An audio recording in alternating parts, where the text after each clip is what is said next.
11번. 이것도 좀 쉬운 문제입니다. 자, 재결의 기속력과 관련된 문제예요. 자, 1번 노란색 글씨만 한번 우선 확인해 봅시다. 자, 당사자들이나 법원, 얘네들이 이에 기속되어 모순되는 주장이나 판단, 이거 뭐에 대한 내용입니까, 이거? 기판력이야, 지금. 기판력과 관련된 내용이에요. 여러분들이 정답 지문은 잘 맞추시는데 실제로 기판력이 뭐고 기속력이 뭔지 모르시는 분들이 너무 많아요. 제가 수업하다 보면. 질문 받고 이러다 보면. 자, 여러분 기판력은 어디서 인정되는 거예요? 확정 판결에 인정되는 거죠. 확정 판결. 자, 확정 판결 중에서 인용 판결, 기각 판결 다 인정됩니까? 기판력은? 맞죠? 얘는 인용도 되고 기각도 돼요. 그 이유는 뭐야? 자, 기판력이란 건 이거예요. 법원이 판결을 했어요. 그래서 그게 확정됐어요. 확정됐어. 그러면 어떻게? 당사자나 법원이 딴소리 하지 마라. 이게 기판력이란 말이야. 한마디로 판결의 내용을 존중하라는 얘기란 말이야. 그럼 당연히 기각 판결, 인용 판결 다 인정되겠지. 그리고 확정 판결이 인정되는 거예요. 그럼 재결에서는 기판력 인정돼야 안 돼요? 안 되지. 그죠? 그다음에 기속력은 무슨 얘기예요? 기속력은 재결이라든지 또는 행정소송상의 어떤 판결이 났을 때 이 판결 또는 재결의 어떤 실효성을 확보하기 위한 거예요. 그래서 인용 판결이라든지 인용 재결에 따라서 행정청이 어떠한 의무를 이행하도록 하는 것이 뭐예요? 기속력이란 말이야. 그럼 애초에 취지가 다르죠. 자, 그럼 이제 문제로 다시 한번 돌아봅시다. 1번. 재결의 기속력과 기판력은 다른 것이고 그다음에 기판력은 확정 판결에만 인정되는 거기 때문에 요거 적용될 수 있어요, 없어요? 적용될 수 없어요. 그럼 애초에 이건 틀린 지문이 되는 거예요. 1번. 자, 그 다음에 두 번째, 재결에 의해서 취소되거나 무효 또는 부존재로 확인되는 처분이 당사자의 신청을 거부하는 것을 내용으로 하는 경우에 그 처분을 한 행정청, 이게 기속력이에요. 뭐 판결 또는 재결에 따라 어떤 내용이 나왔을 때 이 재결이나 판결의 취지에 따라 어떤 의무를 이행하라는 거. 그 의무는 누구한테 있어요? 행정청한테. 그럼 당연히 기속력은 재결의 경우에는 인용재결, 판결도 인용재결의 경우에만 나오겠죠. 왜? 의무가 이때만 발생하니까. 되죠? 그럼 다시 문제로 갈게요. 자꾸 딴소리해서 죄송해요. 자, 이때 행정청은 재결의 취지에 따라 다시 이전의 신청에 대한 처분을 하여야 한다. 이게 바로 재결의 기속력과 관련된 재처분 의무와 관련된 내용이 되겠습니다. 맞습니까? 그래서 이거는 맞는 지문이 되겠고요. 그다음에 세 번째, 재결의 기속력은 재결의 주문 및 그 전제가 된 요건 사실 인정과 판단에 대해서만 미친다. 이거 맞는 지문이죠. 자, 기속력 같은 경우는 어디? 주문, 그리고 중요한 이유, 판단 이유 이런 것들까지 전부 다 미친다는 거야. 그럼 뭐랑 비교해야 돼? 판결의 기판력. 자, 기판력은 어디에만 미칩니까? 오로지 주문에만 미친다. 이거 같이 기억을 해 주셨어야 되겠습니다. 그다음에 네 번째 볼게요. 키워드만 봅시다. 자, 기속력과 관련된 문제인데 새로운 사유를 내세워 다시 거부 처분을 할 수 있다. 자, 기속력에 반한다는 얘기는 무슨 말이에요? 동일 사안에서 동일한 이유로 똑같은 처분하지 말란 얘기지. 그러면 다른 이유로 처분하는 거, 다른 이유로 동일한 처분을 하는 거, 이거 기속력에 반하지 않아요. 이건 일종의 재처분 의무에 들어가는 거예요. 따라서 요거 할 수 있다 없다? 다른 사유로는 동일한 처분할 수 있다. 맞는 지문이 되겠습니다. 그래서 틀린 건 정답 1번. 그다음에 12번 행정의 실효성 확보 수단. 그래서 대집행과 관련된 게 1번 지문 나왔네요. 첫 번째. 자, 대집행의 대상이 되려면 첫 번째, 대체적 자기 의무여야 돼요. 맞습니까? 그다음, 건물 철거 의무의 이행을 실현할 수 있다. 자, 그때 부수적으로 퇴거 조치를 할 수 있느냐? 원래 퇴거, 명도 이런 거 원칙적으로 돼야 안 돼요. 이거는 대체적 자기 의무가 아니란 말이야. 안 돼. 근데 철거 의무를 이행 실현할 수 있는 경우에는 이 철거 의무에 뭐까지? 퇴거 의무까지 포함되는 것으로 봐서 어제 이때는 예외적으로 뭐 할 수 있다? 대집행이 가능하다라는 거 여러분들이 판례를 기억하고 계셨어야 돼요. 그래서 요거는 맞는 지문입니다. 그리고 후반까지 볼게요. 점유자들이 적법한 행정 대집행을 위력을 행사하여 방해하는 경우. 그죠? 그래서 이제 점유자들이 지금 방해하고 있는 거야, 대집행을. 자, 그때 공무원이 실력 행사를 통해서 이걸 저지할 수 있어요, 없어요? 그건 안 되지. 그러니까 어떻게 해야 돼요? 경찰관 직무집행법에 근거한 위험 발생 조치 차원에서 경찰의 도움을 받을 수 있습니다. 즉, 이 대집행을 하는 이 공무원들이 직접 실력 행사는 할 수 없고 경찰의 도움을 받아서 간접적으로 이거를 실현할 수는 있다라는 것까지 정리를 좀 해주시기 바래요. 그다음에 두 번째, 자, 대집행 계고하기 위해서 뭐가 있어야 돼요? 첫 번째, 대체적 자기 의무 위반 행위가 있어야 돼요. 근데 문제는 만약에 법에서 단순한 부자기 의무만 규정을 했어요. 그럼 이거 위반할 때 대집행이 가능하느냐? 안 된다요. 안 돼요. 그리고 이러한 부자기 의무로부터 대체적인 자기 의무를 당연히 끌어낼 수 있다 없다? 없어요. 그래서 맞는 지문이 되겠습니다. 자, 세 번째, 자, 사용자가 이행하여야 할 행정법상 의무의 내용을 초과하는 것을 불이행 내용으로 기재했어.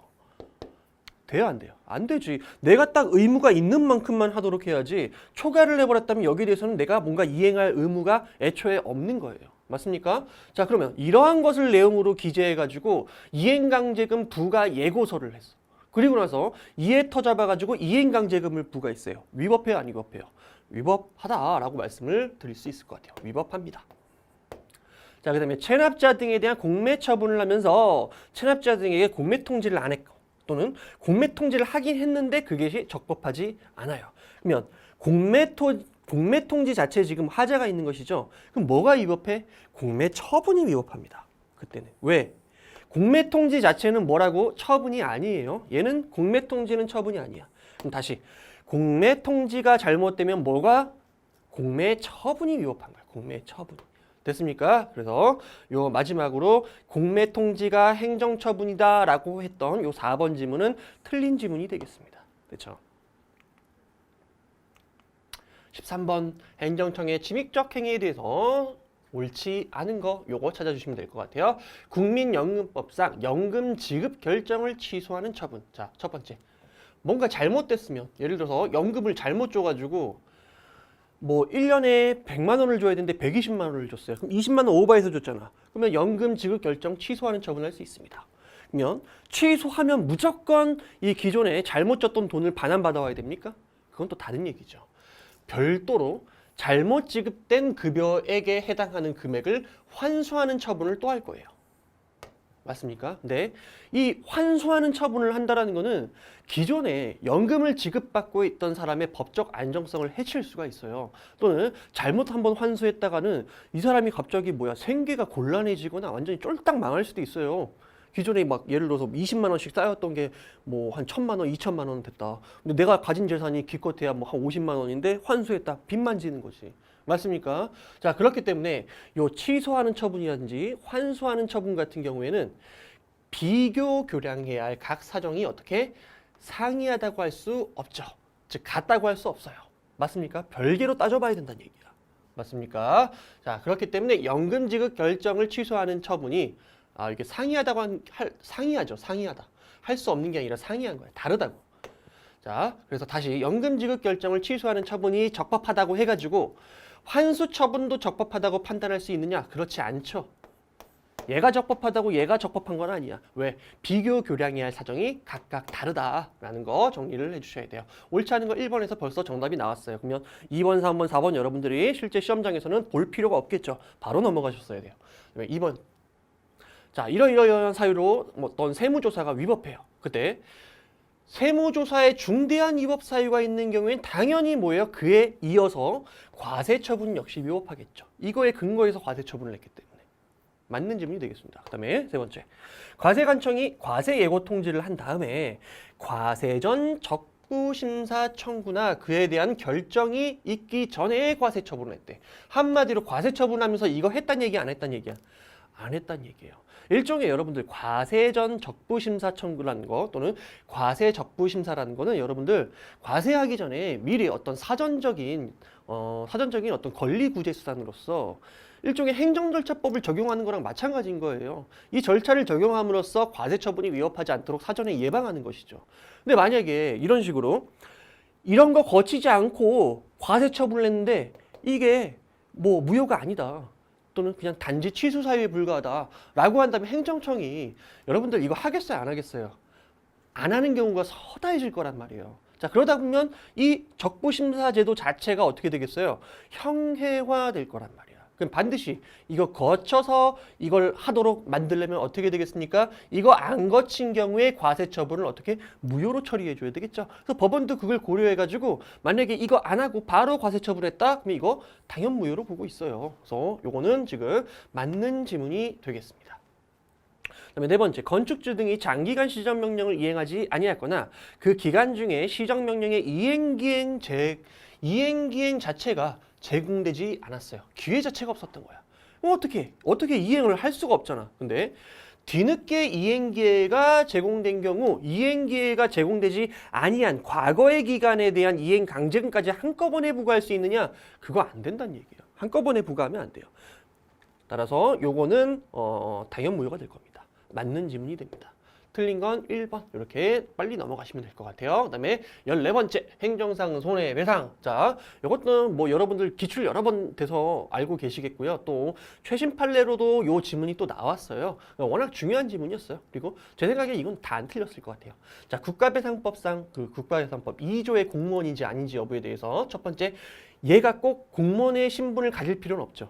공무원 신분이 없더라도 공무를 위탁받아갖고 실질적으로 공무에 종사하고 있다. 즉 공무 스탁 사인 같은 경우에도 뭐 국가배상법 제2조의 공무원에 포함시킬 수 있죠. 그리고 이 공무 스탁 사인 같은 경우에는 이 위탁이 일시적이든 또 한정적인 범위이든 상관이 있다 없다? 상관없어. 다 돼요. 다 이 2조상의 공무원에 포함시킬 수 있습니다. 그래서 요거는 빈출 지문으로 맞는 지문 처리하시면 되겠습니다. 그다음에 두 번째, 공무원이 직무를 수행하면서 그 근거법령에 따라 구체적으로 의무를 부여받았어도 자, 법상의 의무예요. 근데 그게 국민 개개인의 이익을 위한 게 아니래.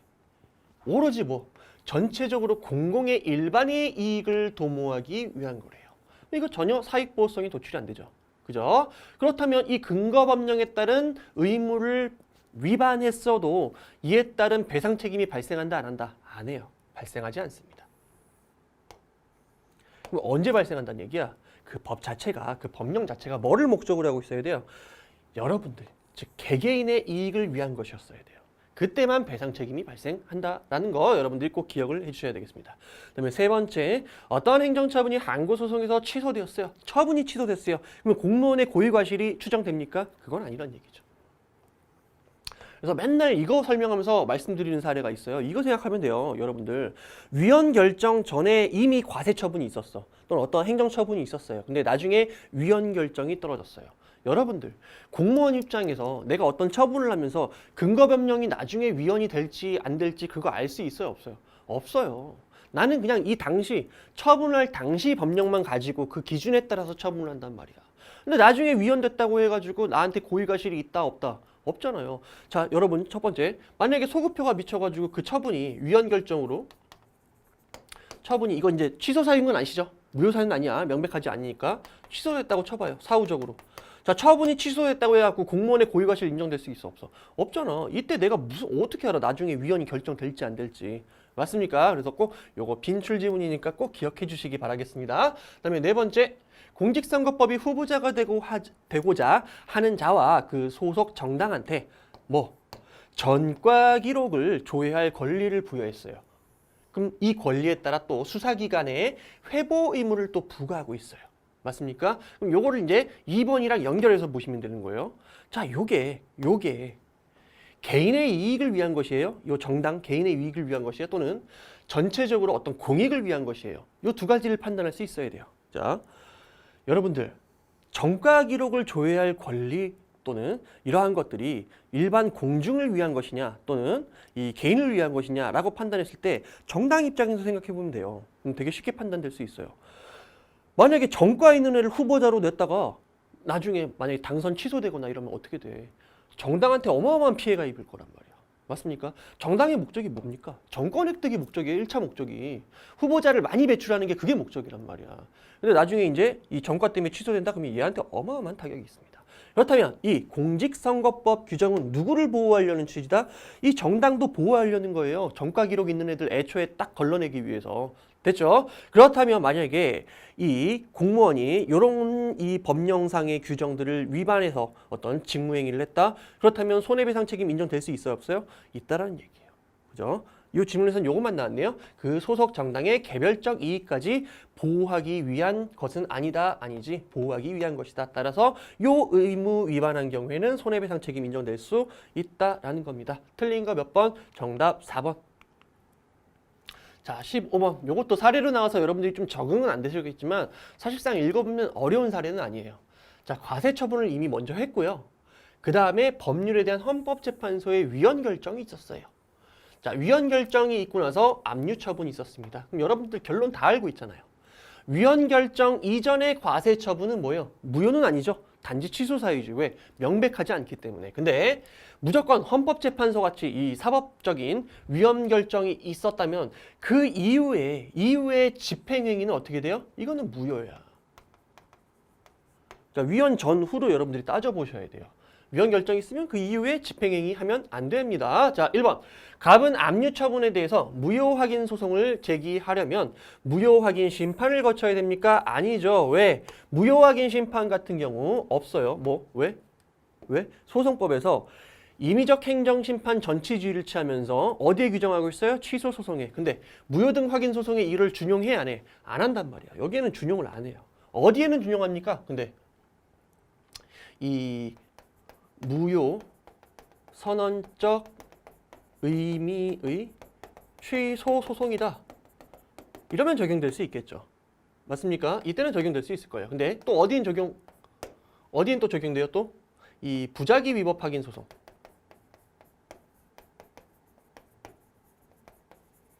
이때는 전치주의 적용돼요. 전치주의가 적용된다는 얘기는 무조건 부작위 위법 확인 소송 같은 거 제기할 때 이 행정심판을 거쳐야 된다 이 얘기가 아니라 취소 소송과 마찬가지로 임의적 전치주의에 따라 예외적으로 거쳐야 되는 경우가 있으면 얘도 준용되기 때문에 뭐 예외적인 전치주의를 거쳐야 된다 이런 얘기예요. 어쨌든 이 무효 확인 심판 같은 이 무효 확인 소송 같은 경우에는 전치주의 자체가 적용이 안 된다는 거 꼭 외우고 계셔야 되겠죠. 그다음 2번. 위헌 결정 이후에 압류 처분 뭐라고? 무효라고. 이게 맞는 거죠? 옳은 거 고르라고 했으니까 정답은 우선 2번이 될 겁니다. 그다음에 세 번째. 자, 처음에 무효 확인 소송을 제기를 했어요. 그러고 나서 또 취소 소송을 추가로 병합했습니다. 자, 이것도 일종의 여러분들 청구 취지 뭐예요? 확장한 거예요. 청구 취지를 지금 추가한 거예요. 자, 여러분들 요거는 좀 하나만 얘기할게요. 왜냐면 최신 판례로도 나왔던 내용이니까. 자, 청구 취지 추가를 했다. 자, 그러면 이때 제소기간 여부. 자, 예를 들어서 A라는 청구를 한 이후에 B라는 청구를 취지를 추가를 했어요. 그럼 이거는 어떤 의미를 갖냐면요. 일종의 청구 취지를 할 때 새로운 소를 제기한 것과 마찬가지예요. 그래서 따라서 1번 원칙. 제소기간 준수 여부는 언제를 기준으로 하는 것이다? 자, 요 새로운 청구 취지의 확장이 있을 때 요 B를 기준으로 하는 거예요. B를 기준으로. 그래서 얘를 제소기간 내에 제기했어 하더라도 얘가 제소기간 도가 됐으면 어떻게 되는 거예요? 얘는 부적법해지는 거예요. 됐습니까? 이게 원칙이에요. 근데 왜? 두 번째 예외가 있어요. 대표적인 예외에 두 가지 기억해 봅시다. 첫 번째 요 사례예요. 하나는 무효 확인 소송이고요. 하나는 취소 소송이에요. 뭐라고요? 무효 확인 플러스 취소 소송입니다. 자, 이때는 무효를 구하는 취지에 뭐 취소를 구하는 취지까지 포함된다라고 보고 있는 거예요. 그렇기 때문에 애초에 요 무효 확인 소송을 제기할 때 제소기간이 준수됐으면 이 뒤에 추가된 취소 소송도 어떻게 되는 거야? 제소기간 준수한 걸로 보는 거예요. 자, 얘네들은 전부 다 뭐야? A를 기준으로 보는 거예요. A를 기준으로. 자, 그 다음에 두 번째는 자, 선행 처분이 있는데 후행 처분으로 변경되는 경우가 있어요. 변경되는데 문제는 뭐냐면 이 선행 처분이 후행 처분에 어떻게 흡수되는 관계에 있는 경우. 이게 최신 판례 사례예요.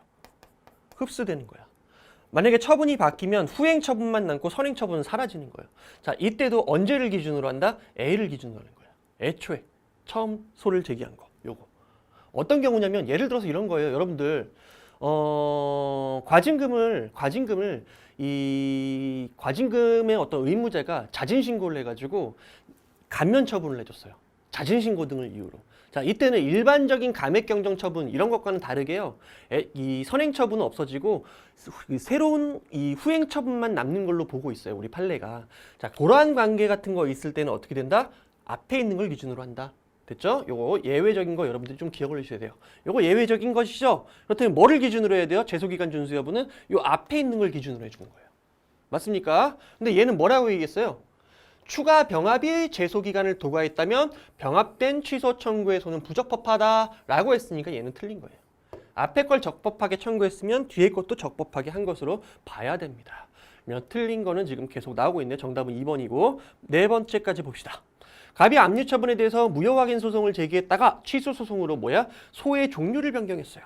소 종류 변경하면 제소기간 준수 여부는 언제를 기준으로?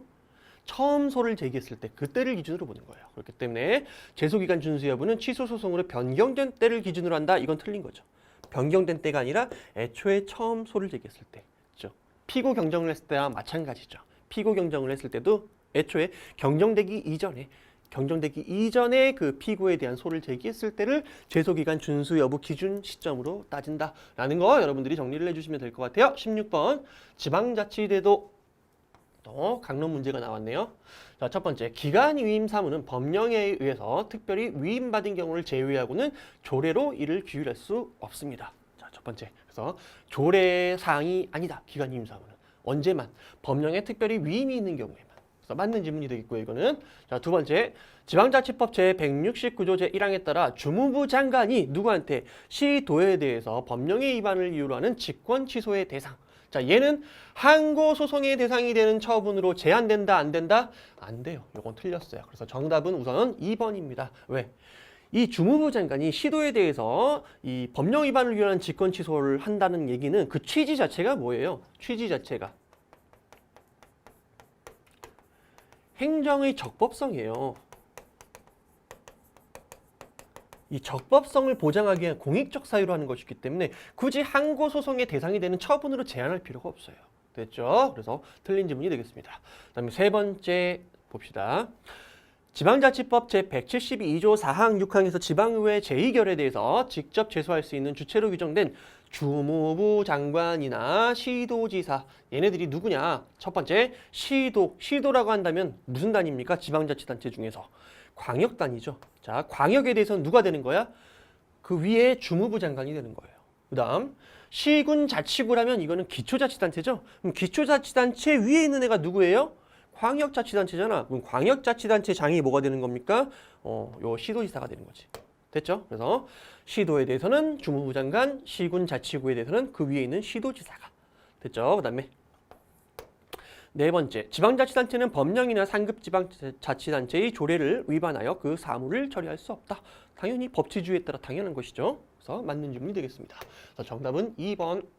17번, 국토교통부 장관은 X국도 중에 자, 국도입니다. 국도는 원칙적으로 국가사무예요.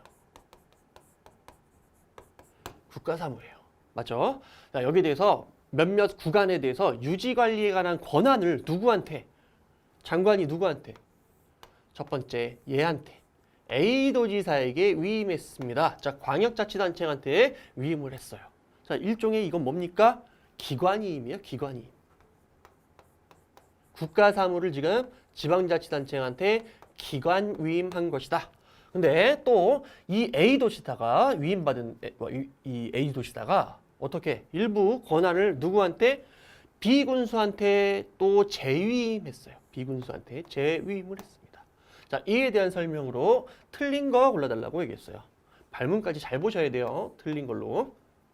1번.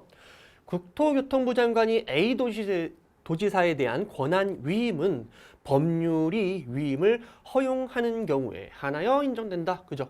원칙적으로 권한이 넘어가기 때문에 권한 위임 같은 경우에는 원칙적으로 법률의 위임이 반드시 필요합니다. 빈출이죠, 이것도. 그다음 두 번째, A도지사가 비군수에게 권한을 재위임하려면 이때는 어떻게? 국토교통부 장관의 승인이 필요합니다. 함부로 재위임할 수가 없습니다. 맞는 질문.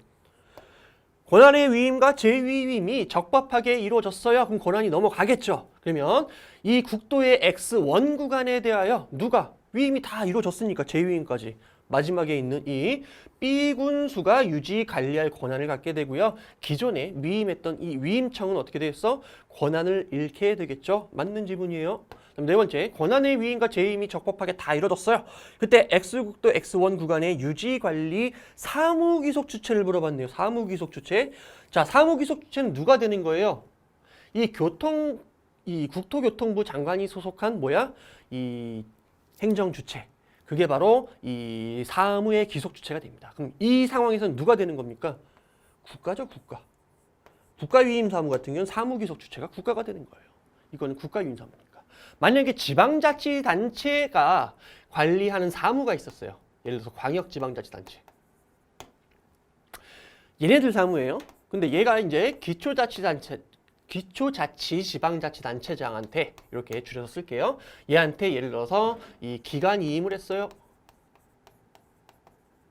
그럼 이때는 사무귀속 주체가 누가 되는 거예요? 바로 여기가 되는 거예요. 광역지방자치단체. 됐습니까? 그래서 이런 내용들 여러분들 헷갈리시면 안 돼요. 그래서 이거 강론 문제지만 상당히 기본적인 내용만 물어봤다라고 말할 수 있을 것 같아요. 어쨌든 4번은 틀렸죠? 비군이 아니라 국가가 되겠습니다. 그다음에 18번 몇 개 안 남았네요. 경찰작용. 1번.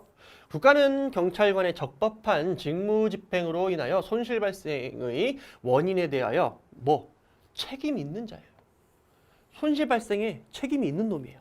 자, 이 사람 같은 경우에는 자신의 책임에 상응하는 정도의 재산상 손실이 발생했을 때 정당한 보상을 청구할 수 있느냐? 아니란 얘기죠. 책임이 있는 자는 책임에 상응하는 정도를 어떻게 초과하는 정도의 재산상 손실이 발생했을 때 거기에 대해서 보상이 이루어지는 것이지 자기가 책임져야 할 상황에 대해서 보상을 청구할 수는 없겠죠. 그리고 보상 의무도 없겠죠. 그래서 이건 틀린 지문이 되겠습니다. 1번 틀렸어요. 정답이 1번에서 끝났네요. 그죠? 나머지도 확인해 볼게요. 2번. 경찰관은 공무집행에 대해서 항거제지 직무를 수행하기 위하여 필요하다고 인정되는 상당한 이유가 있다. 그때 그 사태를 합리적으로 판단하여 필요한 한도 내에서 경찰 장구와 경찰 무기, 수갑, 포승, 권총 등을 사용할 수 있습니다. 당연한 내용이죠. 그다음에 세 번째, 술에 취한 상태로 인해서 자기 또는 타인의 생명, 신체와 재산에 위해를 미칠 우려가 있는 피구호자가 있어요. 그럼 당장 어떻게든 뭔가를 해야 될 거 아니야. 그때 그 보호 조치는 경찰 행정상 뭐에 해당된다? 즉시강제, 즉 어떤 물리력을 행사하고 직접 신체에 어떤 실력을 가할 수 있는 즉시강제에 해당된다라는 거 여러분들 기억해 주면 돼요. 그리고 이 즉시강제다 보니까 아무래도 비례 원칙에 따라서 그 조치가 불가피한 최소 한도 내에서만 행사되도록 어떻게 해야 된다라는 거 기억을 해주시면 될 것 같아요. 이거는 이제 맞는 지문이죠, 계속. 자, 네 번째, 경찰관이 살수차, 분사기, 쇠루탄 또는 무기를 사용하는 경우 그 책임자는 사용 일시, 장소, 대상, 현장 책임자, 종류, 수량 등을 기록하여 보관해야 한다. 이런 거 외울 필요 없죠. 그냥 읽고 맞은 것 같아. 그럼 넘어가면 되는 거예요. 여러분들은 정답이 될 만한 그 포인트들만 기억하셔야 돼요. 이런 것들은 좀 기억을 하고 계셨어야 되겠죠. 자, 그 다음 19번. 개발 제한 구역 내의 건축 허가입니다. 그렇다면 얘는 법적 성격이 어떻게 되는 거예요? 예외적 허가에 해당되죠. 예외적 허가. 그리고 요거는 재량행위입니다. 일반적인 건축 허가가 기속행위인 것과는 좀 구분이 되죠. 1번부터 봅시다. 기억. 갑의 허가 신청이 관련 법령의 요건을 모두 충족한 경우에는 관할관청은 허가를 해야 되고요. 관련 법령상 제한 이외의 사유를 들어 허가를 거부할 수 없습니다. 틀렸죠. 왜 틀렸어요? 얘는 재량행위입니다. 그죠? 그렇기 때문에 원칙적으로 얘는 중대한 공익상 사유를 근거로 어떻게 할 수 있어요? 관련 법령상 제한 사유 이외의 사유로 거부할 수 있어요. 자, 그 다음에 니은 갑에게 허가를 하면서 일방적으로 부담을 부과할 수도 있고요. 자, 부담. 그 다음 협의에서 부담의 내용을 협약의 형식으로 미리 정한 다음 허가를 하면서 이를 부과할 수도 있다. 빈출 맞는 지문. 자, 그 다음에 디귿 갑이 허가를 신청한 이후 관계 법령이 개정돼서 허가 기준이 변경되었다면 허가 여부에 대해서는 어떻게 신청 당시가 아니라 언제예요? 허가 당시의 법령을 기준으로 해야 돼요. 됐습니까? 그래서 틀린 지문이에요. 이거.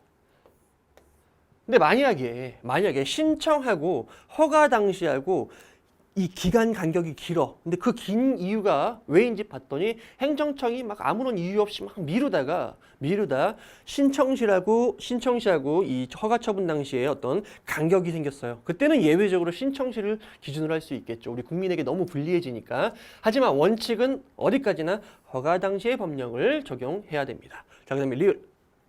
허가가 거부되자 갑이 이에 대해서 취소 소송을 제기하여 승소하였고 판결이 확정까지 됐습니다. 이때 관할 행정청 갑에게 허가를 해야 하며 이전 처분 사유와 다른 사유를 들어 다시 허가를 거부할 수 없다. 맞습니까? 틀렸죠. 왜 틀렸어요? 이거 지금 기속력과 관련된 내용이죠. 자, 동일 처분을 할 수도 있어요. 재처분 의무는. 근데 다만 사유가 다른 사유여야 되죠. 즉 확정 판결과 다른 사유를 들어서 뭐 동일한 처분을 할 수도 있어요.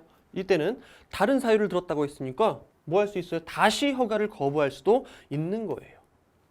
그래서 정답은 뭐가 됩니까? 요 니은만 O가 되고요. 나머지는 전부 다 X 지문이 되겠습니다. 자, 마지막 문제입니다. 마지막 문제. 자, 20번 손실보상에 대한 문제였어요. 자, 옳은 거 골라주시면 되겠네요. 1번 이주대책은 생활보상에 해당되는 거 맞죠? 기억하셔야 돼. 자, 그리고 이 생활보상은 정당한 보상에 해당됩니까? 우리 헌법 23조 3항에 들어가는 아니죠. 헌법 23조 3항이 얘기하고 있는 그 정당한 보상에 생활보상은 들어가지 않습니다. 그럼 이 생활보상은 뭐란 얘기예요? 사회보장적 차원이고요. 그리고 당연히 이거는 입법 정책적 문제입니다. 한마디로 입법자에게 아주 큰 재량이 주어진다는 얘기고요. 대표적으로 우리 판례 중에는 예를 들어서 뭐 세입자와 관련해 갖고 세입자가 뭐 이주대책 대상에서 제외되거나 막 이런 거 다 합헌으로 보고 있죠. 우리 판례는. 왜? 입법 정책적인 문제로 보고 있어요. 됐죠? 지문 한번 다시 한번 읽어볼게요. 이주대책은 이른바 생활보상에 해당하는 것으로서 헌법 23조 제3항이 규정하는 손실보상의 한 형태라고 보아야 하므로 아니죠. 여기에 들어가지 않는단 말이야. 그렇다면 당연히 어떻게 구체적인 권리가 이주자에게 직접 발생한다고 볼 수도 없습니다. 그래서 1번은 틀린 지문이 되겠습니다. 두 번째, 공공사업 시행으로 사업 시행지 밖에 발생한 뭐 간접 손실, 만약에 거기에 대해서 명문의 근거 규정이 없다. 그때 우리 판례는 어떻게 관련 규정을 어떻게 유추 적용해서 보상해주고 있어요. 그래서 보상의 대상이 아니라고 한 2번 지문은 틀린 지문이 되겠습니다. 그다음에 세 번째, 공익사업으로 인해 농업손실을 입은 자가 사업 시행자에게 법에 의한 보상을 받으려면 반드시 뭐 해야 돼요? 재결 절차를 거쳐야 돼요. 여러분들 손실보상 받으려면 첫 번째 재결 절차를 거쳐야 되고요. 구체적인 손실이 발생해야 돼요. 그래서 재결 이후에 만약에 어떤 공익사업이 시행 안 되고 있어. 그럼 아직 나한테 구체적인 손실이 발생 안 했잖아요. 손실보상 청구 가능해 불가능해? 그때는 불가능해요. 그래서 두 가지 있어야 돼요. 언제? 재결 있어야 되고요. 두 번째 구체적인 손실이 발생했어야 돼요. 맞는 지문이죠. 재결 절차를 거쳐야 돼요. 이를 거치지 않고 곧바로 민사소송으로 보상금을 청구하는 것은 허용되지 않습니다. 그래서 3번은 맞는 지문으로서 정답이 되겠습니다. 네 번째, 공익사업을 위한 토지 등의 취득 및 보상에 관한 법률상 주거용 건축물 세입자의 주거 이전비 보상 청구권은 뭡니까? 사법상 권리가 아니라 공법상 권리란 얘기죠. 공법상 권리. 그러면 이 소송의 형태는 뭐가 되는 겁니까? 당사자 소송이죠. 민사소송이 아니라 당사자 소송. 자, 이렇게 해가지고 우리 20문제, 이 국가직 7급 문제 해설을 마치도록 할게요. 여러분들 고생하셨고요. 자, 지금까지 그 시험 보신 분들 정말 합격하셨으면 좋겠고요. 그다음 이 해설 강의를 통해서 다음을 기약하시는 분들은 반드시 좀 좋은 해법을 찾아서 꼭 합격을 하셨으면 좋겠습니다. 수고하셨습니다.